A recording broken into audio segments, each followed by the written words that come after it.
नमस्कार. आपण आता धुळे महानगरपालिकेच्या गेटमध्ये आहोत. या ठिकाणी आपल्यासोबत इंदिरा मंडळाच्या अध्यक्षा ज्या आहेत प्रभाताई परदेशी या आपल्यासोबत आहेत. नेमकं काय कारण आहे आपण जाणून घेऊया आज ते या ठिकाणी निवेदनासाठी.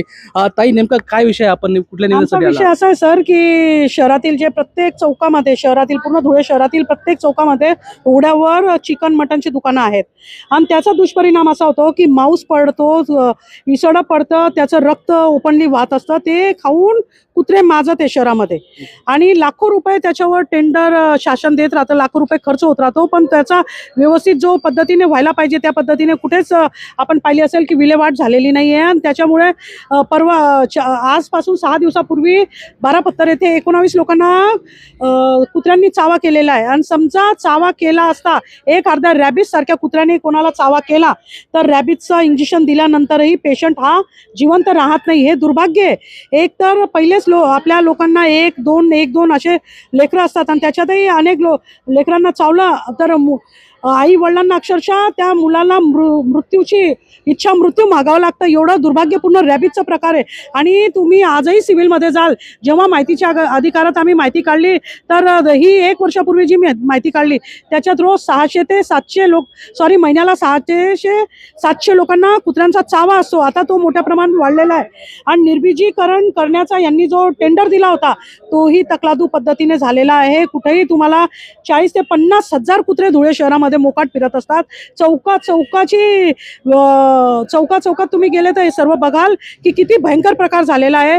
म्हणून आमचं आज धुळे महानगरपालिकेचे आयुक्त साहेबांना आमचं म्हणणं आहे, पूर्ण धुळे शहराच्या जनतेमार्फत या इकडे या सर्व जनतेमार्फत आमचं असं म्हणणं आहे की हे जे आहे कुत्रे तर पहिले तुम्ही रीतसर कुठेतरी व्यवस्था करा, पण उघड्यावर मांस विक्री ही बंद झालीच पाहिजे. आणि जो मांस असतो, रक्त असतं, ते खुलेआम आहे ना नाल्यांमध्ये टाकत असतात. स्टेडियमकडे गेले तुम्ही बघाल, देवपूर विटाभट्टीकडे गेले, स्टेशनच्या रोडाजवळ तुम्ही पाहिलं, शहरात एकही चौक असा नाही आहे. वास्तविक त्यांना मच्छी मार्केट आहे, देवपूरमध्ये एक मटन मार्केट महानगरपालिकेचं ओपन पडलं म्हणजे अनेक वर्ष बंद पडलेलं आहे. हे सर्व प्रकार कुठेतरी सुव्यवस्थित पद्धतीने व्हायला पाहिजे, एवढीच आमची त्यांच्याकडे मागणी आहे. आणि हे नाही झालं तर जसे मी मागे बोलली होती की मी कुत्रे सोडेल, तेव्हा तर 4च कुत्रे आणले होते. आता हा प्रकार कधी बंद नाही झाला मांस विक्रीचा ओपनली तर इथे दुकान मांडेल मी. कुठे?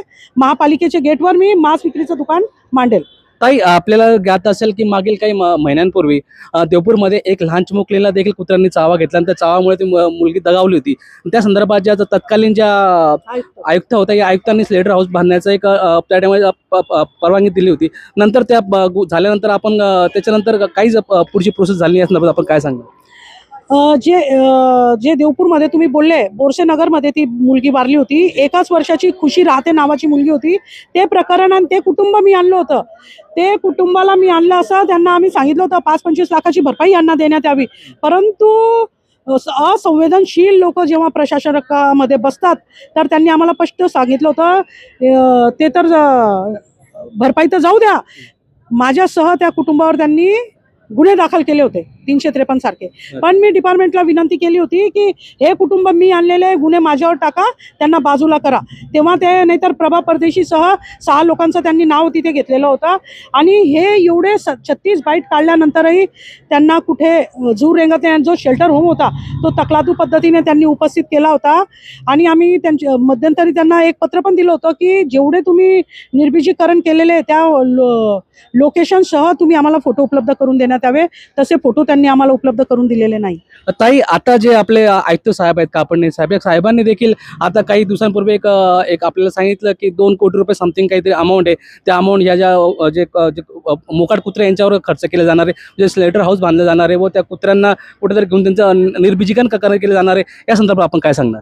माझं असं म्हणणं आहे दादा, जे पैसे ज्या कामासाठी येत असतात, तुम्हाला मी सांगते, आपण जी सुज्ञ जनता आहे, जी पेपर वर्तमानपत्र वाचत असेल, तुम्ही पाहिलं असेल वारंवार 2 कोटी 6 कोटी 136 कोटी पाण्याचे, 2 कोटी त्याचे, 50 कोटी त्याचे, फक्त हे मला वाटतं पेपरावर असतील, स्वतःचं नाव मोठं करण्यासाठी लोक ती अमाऊंट दाखवत असतील. विकास मात्र 0. म्हणजे 100% निधी येत असेल तर त्याच्यात हे जे 2 कोटी आता यांनी केलेले मंजूर आहे शेल्टर होमसाठी, मग ते शेल्टर होमचं तुम्ही काय करणार आहे?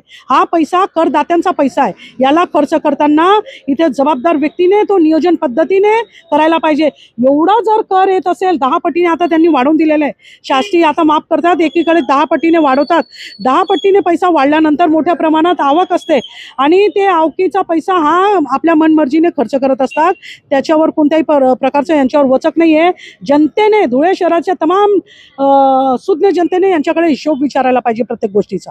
ताई, एक शेवटचा प्रश्न तुम्हाला की समजा जरी महानगरपालिकेने आपल्या सांगण्याप्रमाणे अगर जे बेकायदेशीररित्या जे दुकानं ठाटले गेले आहेत मटणच्या विक्रीचे, जर त्यांनी ते बंद केलेत, मात्र त्या गोष्टींमुळे कुत्र्यांचं व्यवस्थापन झालं नाही, मग ज्या सर्वसामान्य जे गरीब विक्रेते असतील यांचं नुकसान झालं त्या संदर्भात, मग त्यानंतर आपण काय सांगणार? नाही, आम्ही दुकान बंद याच्यासाठी करा, जे बिना परवाना दुकान आहे यांचे दुकान बंद करून त्यांना व्यवस्थित तुम्ही द्या, त्यांना तुम्ही लायसन घ्या.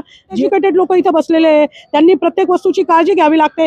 ज्या पद्धतीने हे जे लोक यांचं घरपट्टी भरत नाही तिथे सील लावायला जाण्याची, यांची जेव्हा सील लावायला अनधिकृत बांधकाम तोडायला यांना कोणाची परमिशन घ्यायची गरज असते का? नसते. याच पद्धतीने यांनी इथे पण तीच वचक दाखवावा, तोच दबदबा दाखवावा. आणि आम्ही कोणाच्या पोटावर पाय द्यायला नाही आलेलो, आमचं एवढंच म्हणणं आहे.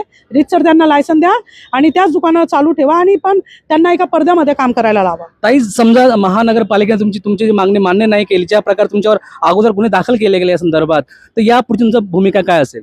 हे बघा, मी अशा गुन्ह्यांना तर सर्वात पहिले तर दादा भीक घालत नाही आणि घालणार पण नाही. मला या गुन्ह्यांचा काही फरक नाही पडत. नंबर 2चे व्यवसाय मोठ्या प्रमाणात चालत असतात, त्यांचं काही होत नाही. तर प्रभा परदेशी प्लेन काम करणारी, रोडावर जो गोरगरिबांसाठी फिरणारी महिलाचं हे करणार काय? आम्ही जन्मच गोरगरिबांसाठी घेतलेला आहे आणि आम्ही करत राहू. आणि राहिला विषय, यांनी काही केलं तर त्याचा फरक पडत नाही, परंतु मांस विक्री ओपनली यांनी थांबवली नाही रोडावरची. तर मी माझ्या पद्धतीने जेव्हा वेळ भेटेल तेव्हा इथे मांस विक्रीचे दुकान लावेल. आम्ही सगळ्या महिला सोबतच राहणार आहोत. नक्कीच आपण पाहू शकता की जर यांनी मांस विक्री जर बेकायदेशीर बंद केली नाही तर आम्ही या महानगरपालिकेच्या गेटजवळ विक्रीचं दुकान लावू, असं प्रभाताईचं आता म्हणणं होतं. मी चंद्रकांत सामान्याचा आवाज.